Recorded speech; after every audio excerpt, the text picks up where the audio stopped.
the top of the third inning. The Angels with a 1-0 lead, 8-9-1 coming up for the Oakland Athletics, and it's our pleasure to welcome in Hall of Fame broadcaster and Angel broadcaster to boot back in beginning 1969 through 1978, and then in 1985 as well. Correct? We came back for the 25th anniversary season. That's awesome. Dick Enberg is in our booth, and it's great to see you. The last time you were here, we chatted on the pregame show. You were about to go to Cooperstown and receive the Ford C. Frick Award, Hall of Fame broadcaster for baseball. What was Cooperstown like for you, and what's it been like for you since? Well, I'll begin with the fact that it was the greatest weekend of my life. I have baseball DNA. I was teethed on a baseball bat. I dreamed about being a player. I lacked talent. I coached. I was able to coach, so it's been a part of my life, since I was under 2 years of age, and so we all have our dreams, don't we? And my dreams were to be on the field, not to talk about the guys on the field, and to finally be in Cooperstown and rubbing shoulders with the greatest players in the history of the game that are still alive, and to be treated the way they treated me. The Ford Frick Award is an honoree. We're just honored to be invited into Cooperstown. We're not inducted. And so when I arrived there, I thought, well, the guys will treat me kindly, but hey, I respect who I am and who they are. My wife and I got there late into that beautiful Otsego hotel there in Cooperstown, and we hadn't eaten, so we go downstairs. They said there's a place downstairs. If you hurry, you can get a bite to eat. We run down there, and there's only one other couple across the room, and the gentleman hears some noise, and he gets up and he walks over to our table. It's Johnny Bench. He gives me a hug and he says, "Enberg, you're in the Hall of Fame." Oh my! I heard the stories there amongst yourself. It has to be some of the biggest thrills of your life to be able to have those conversations amongst each other, where it's all intimate like that. Oh well, you look across the room and here's Nolan Ryan talking to Sandy Koufax, and you're wondering, wouldn't you like to go eavesdrop with that? There's about 20,000 strikeouts in that conversation. No, it was just, and they run it so magnificently. It's just everything first class, and so that the answer is a long answer, Victor. But it was just I was there with family. I was there with friends. Colleagues from NBC came and had a brunch with us and brought back memorabilia from when I was broadcasting with them.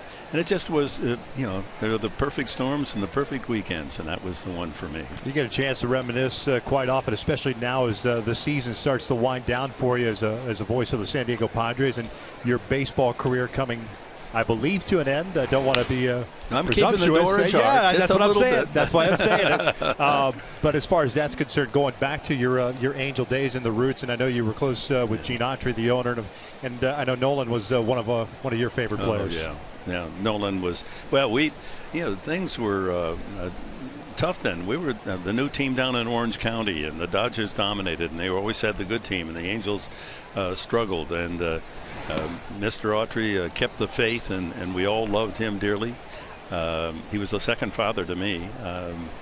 I'm just so honored and fortunate that my life intersected with so many great people. John Wooden while I was here, and Mr. Autry when I was here, and of course Nolan Ryan. I'm going to try to write a book. One of the things I'm planning on doing in my graduation is to write another book. A fine writer wants to do my 10 most memorable moments. Now you sit down after 60 years and you try to make 10 out of 60. That's really a daunting task. Sure.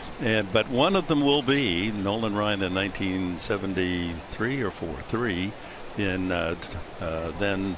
Well, it wasn't Briggs Stadium, then it was Tiger Stadium. The most dominant pitching performance I've ever seen. He had 16 strikeouts, I think, in 6 innings. And it was an aging but good Tiger team, and pitched that no-hitter there. And in the ballpark, where as a kid I used to hitchhike from the farm to go down and see the Tigers play. So the thrill of being the broadcaster in that particular baseball facility and then seeing Nolan Ryan, and you could, you were so close in Detroit, you could hear him grunting and grinding in the 7th, 8th, and 9th to get that final out. So that will indeed be one of the chapters. Well, Dick, when you walk into the stadium, this may have changed a little bit over the years since you were doing games. What are some of those memories? You mentioned that when you think about being here at the Big A at Angels Stadium, what are some of those things that really jump out at you? Well, I ran into Clyde Wright here. I mean, I know he's constantly We around apologize. here. Sorry about that. Skeeter Wright from Carson Newman College. But he provided me with my first no-hit, no-run broadcast. And I've told people have asked me, well, what's the most exciting part of all these 60 years? And baseball is the best game, and it's the best announcer game. And there's nothing more delicious than sinking your teeth into a no-hit, no-run game because of the drama. I mean, it's not just something that's going to happen in 5-10 seconds. Nice throw. Yeah, nice throw by Gratterall, 2 down. Even in a basketball run, they might score 18, 20 in a row, or a football drive that takes a certain amount of time. But the drama of a no-hitter, you look up and see all the zeros, and now you start the subtle movements of infielders, and everything in the dugout means something, and the crowd starts to grow and its enthusiasm, and then you get to the 8th inning, and then finally to the 9th. And then for Nolan Ryan, the tragedy is, I think he had 12 one-hitters. I remember one game here. I think it was Mayoli and Chalk were at short and second, and with 2 outs, he jams the hitter, and the ball wasn't popped up high enough, and it goes out over the pitcher's mound, and it almost landed on second base. Our 2 infielders looked at each other, and neither one had a chance. That's how he loses a no-hitter. Yeah. So no, he was. We might get 15,000 out here when Nolan Ryan pitched. Yeah. That's how slim some of the crowds were. Yeah, you mentioned about all the Hall of Fames you're in. You mentioned baseball, the beauty of baseball, because you have an opportunity to have those conversations. How important was it as you compare to the other sports you've done over your career? Well, Mark, it's the most intimate game, isn't it? And because of the length of schedule, the exposure to all the players and manager and of the other teams, it's changed a bit now. I think not only were they more accessible back in the 60s and 70s when I was doing the Angel games, but there was less demand on the players' time. Right. Now, the radio and the TV and the press and the microphones are being stuck in their face constantly. Then you were the guy. You were the Angel announcer, and the Oakland announcer, Monty Moore, was doing the game, and you could wander into both clubhouses. You were greeted. They know you. You knew them. And there was never a time where you felt like somebody didn't want you around. I just feel today there's so many demands on today's baseball players, especially the stars. It's tough for them, and I'm sensitive to that, and I've tended to pull back myself a little bit. But it's still, it's not. There's no game like this game. I mean, I apologize, fans, for interrupting the rhythm of the contest tonight. Are you kidding me? This is perfect. I hope that. If they could see our faces right now, we're just staring at you, listening to these stories. We can't even move. They were forewarned. We told them in the first inning that you're just going to tell stories, and they could see the pictures and what's happening on the field. So that's what we were hoping that you would come in and do. I remember a couple years ago you were at Terranea for the Baseball the Fox seminar, and I think you were up there. I don't even know why you were up there. I think it was about talking about scoring a game or something like that. And you went off and started to tell stories. That was the best part of the entire seminar, just the interactions. And I mean, because you've not only done baseball, you've done so many different sports and then been involved with so many different people across your career that it's just it's fascinating to sit back and just listen to you just talk. I mean, and the sound of your voice is pretty soothing as well. Yes. I'd be remiss if I didn't mention Ted Williams. He was my idol. And as fate would have it, in 1969, it was my first year as the Angels announcer.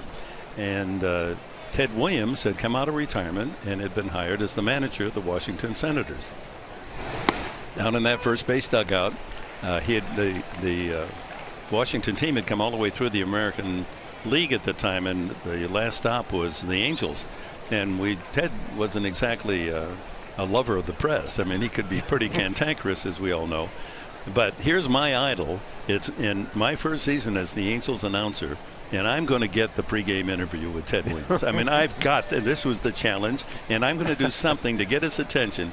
So I go back and I reread his autobiography, My Turn at Bat, and I look through the Baseball Register, and there was the nugget that I needed. 1940, Ted Williams versus Detroit, pitcher, 1 2/3 innings. And so Dick Nelson was our engineer, and he had the tape recorder, and we go skipping down the steps over there at the first base dugout, and Williams is looking out at his team take batting practice, and all the writers are circling that straight at the center field.